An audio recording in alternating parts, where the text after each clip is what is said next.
안녕하십니까. 네, 명보습들입니다. 반갑습니다. 오늘은요, 질병의 진짜 원인에 대해서 한번 말씀드려보겠습니다. 제가 자연치유에 대해서 많이 강조를 하지 않습니까? 먹는 것을 굉장히 중요시 여기고요. 그리고 잠자는 것, 수면에 대해서 중요시 여기고요. 그리고 또 한 가지 맨발 걷기, 운동하는 것, 이렇게 먹는 것, 잠자는 것, 운동하는 것, 이 세 가지를 제가 굉장히 중요시 여기고 있는데요. 그런데 오늘은요, 이 세 가지 원인 말고 이 세 가지보다 더 근본적인 무언가가 있을 수도 있다는 거에 대해서 말씀드려 보겠습니다. 우선 책 소개를 하나 할까 싶은데요. 오대산 노스님의 인과 이야기라는 책이 있거든요. 이 책을 읽고 제가 굉장히 감명을 받았었는데요. 이 책에 있는 이야기를 하나 인용을 하자면요, 1900년대 후반에 중국에 묘법 스님이라고 계셨거든요. 그런데 그 스님한테 신통력이 있어가지고요, 어떤 사람을 딱 보게 되면 그 사람의 과거와 인과관계에 대해서 워낙에 꿰뚫고 알고 계시는 그런 스님이 계셨다고 해요. 온갖 병원을 다 돌아다녀보고 그리고 온갖 방법과 처방을 다 써봐도 낫지 않는 질병을 가지고 있는 사람이 있지 않습니까? 그렇게 낫지 않는 병을 가지고 있는 수많은 사람들이 이 오대산 묘법 스님한테 이렇게 찾아갔는데요.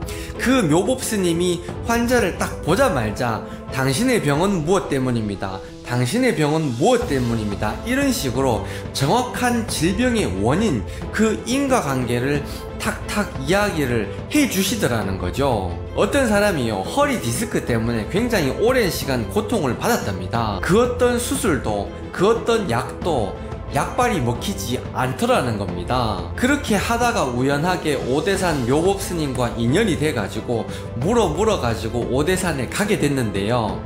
그 묘법 스님께서 이분을 딱 보자마자 하시는 말씀이, 당신은 도둑질을 많이 했군요, 이렇게 이야기를 하시는 거예요. 그래서 그 사람이 나는 도둑질 한 거 없다고 이렇게 이야기를 했었거든요. 그런데 묘법 스님께서 이렇게 말씀을 하시는 거예요.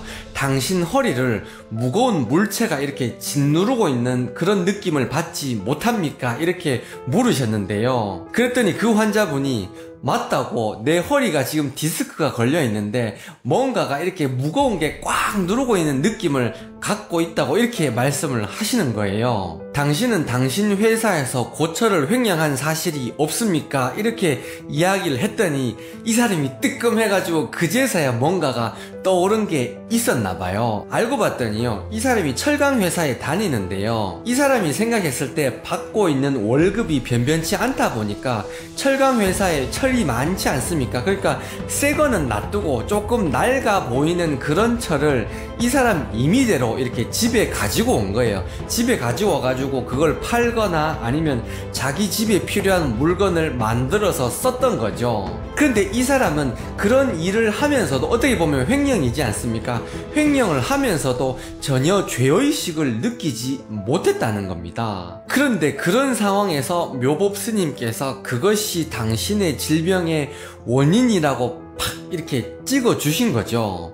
그래서 그 일이 있고 난 다음에 이 사람이 회사에 가가지고 이실직고를 하고 거기에 대한 배상을 했더니 이 허리 디스크가 감쪽같이 이렇게 나았다는 겁니다. 이런 이야기가 정말 신기하지 않습니까? 이 책을 쓴 사람은요, 묘법 스님을 모신 그 제자분이 묘법 스님을 찾아와가지고 환자분들하고 이야기 나눈 그게 너무 신기해가지고 그 이야기를 모아가지고 이렇게 책으로 엮으신 거거든요. 근데 그 이야기들이 하나같이 너무 신기하더라는 겁니다.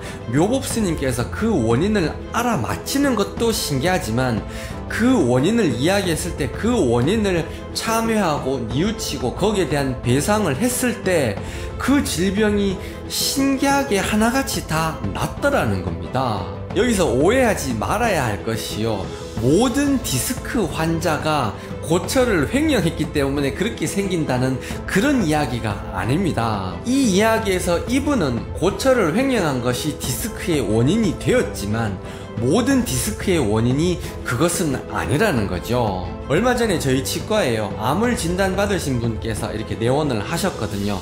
그분과 상담을 해보니까요, 그분이 이번에 2번째 암이라고 말씀을 하시더라고요. 그러면서 제 책 모든 일에는 원인이 있습니다, 그 책을 전해드렸는데요, 일주일 있다가 이분과 다시 면담을 했는데요, 이분께서 제 책을 읽으면서 눈물을 글썽글썽 하면서 많은 것을 배웠다고 이렇게 말씀을 하시더라고요. 모든 일이 나로 인해서 생긴 것이라는 것에 대해서 이분께서 깨달음을 얻으셨더라고요. 말씀을 하시는 내내 눈물을 글썽글썽 하셨는데요. 그런데 이분과 많은 이야기를 나누면서요, 알게 된 사실이 이분이 지인분한테 사기를 당한 게 있더라고요. 그렇게 돈을 띄인 게 몇 천만 원이 아니고 수억에 이를 정도로 굉장히 큰 금액으로, 보통 사람들한테 수억이라고 하면 어떻게 보면 모아놓은 현금의 대부분일 수가 있지 않습니까? 근데 그 엄청난 금액을, 그것도 아는 사람한테 그렇게 띄었다는 거죠. 그렇게 띄었음에도 불구하고 그 사람이 돈을 갚으려고 하는 자세를 안 보였던 거죠. 상황이 이렇게 되니까 이분은 그 사람이 밉고 원망스럽지 않겠습니까? 그게 제가 봤을 때 이 암의 원인이 아닌가 하는 생각을 했던 겁니다. 그래서 제가 이분께 그분을 좀 놓아주고 용서해 주라고 말씀을 드렸거든요.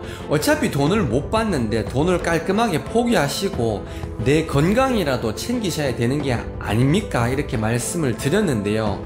저도 이렇게 말은 편하게 했지만 그런 상황이 오면 그게 쉽지 않다는 걸 저도 알고 있거든요.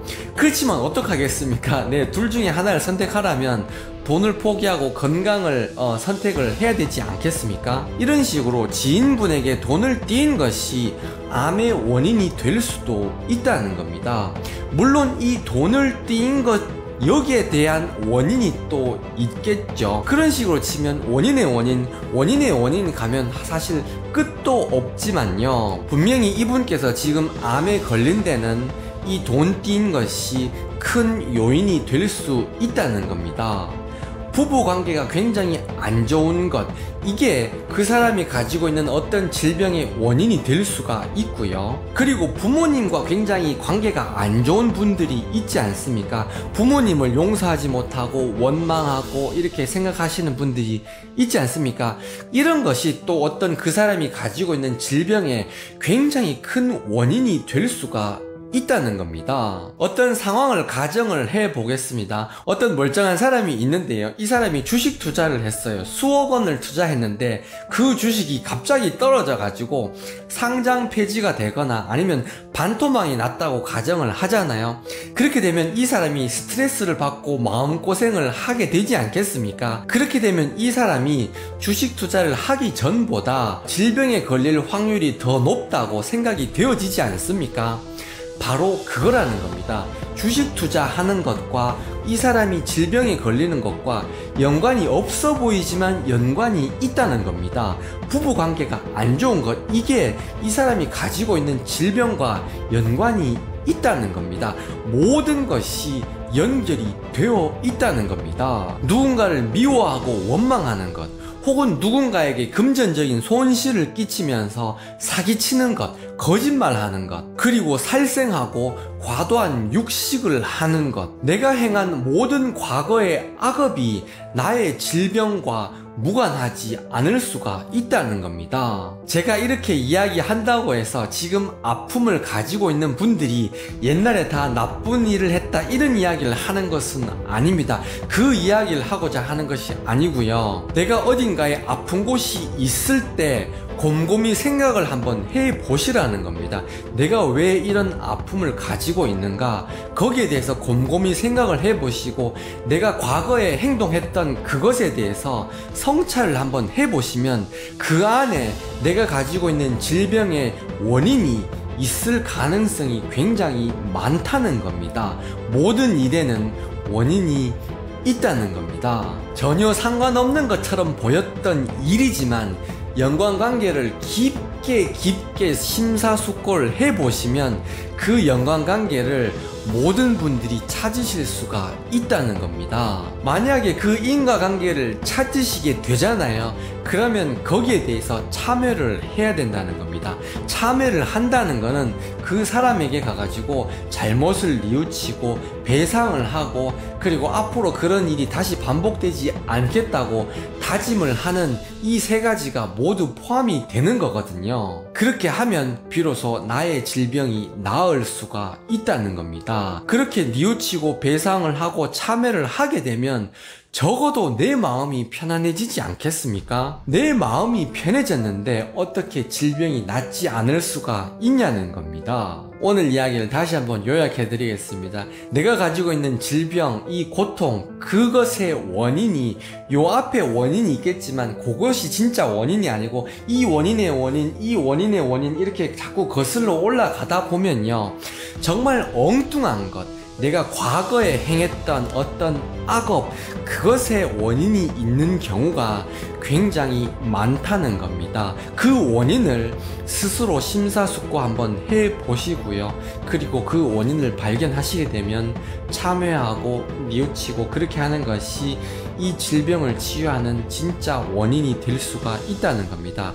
그렇게 하면 내가 가지고 있는 질병을 치유할 수 있는 치유 방법이 신기하게 내 손에 들어오게 된다는 겁니다. 어떤 굉장히 유능한 의사를 그제서야 만날 수 있는 인연이 되게 되어진다는 겁니다. 그 질병이 나을 수 있는 신기한 방법들이 내 눈앞에 펼쳐질 수 있는 그런 현실이 그제서야 만들어질 수 있다는 겁니다. 이 세상은 철저하게 인과법에 의해서 이렇게 우주가 돌아가고 있기 때문입니다. 이렇게 이야기하고 있는 저 자신도요, 아직도 내가 가지고 있는 질병을 다 치료하지 못했는데요, 그럼에도 불구하고 이렇게 말씀드리는 게 굉장히 부끄럽습니다만, 그래도 혹시라도 저의 이 말이 누군가에게는 큰 도움이 될 수도 있다는 생각을 해가지고 이렇게 오지랖 넓게 이렇게 말씀을 한번 드려봤습니다. 구독자 여러분들께서 건강하고 행복하기를 바라는 제 마음은 진심입니다. 여러분들의 건강과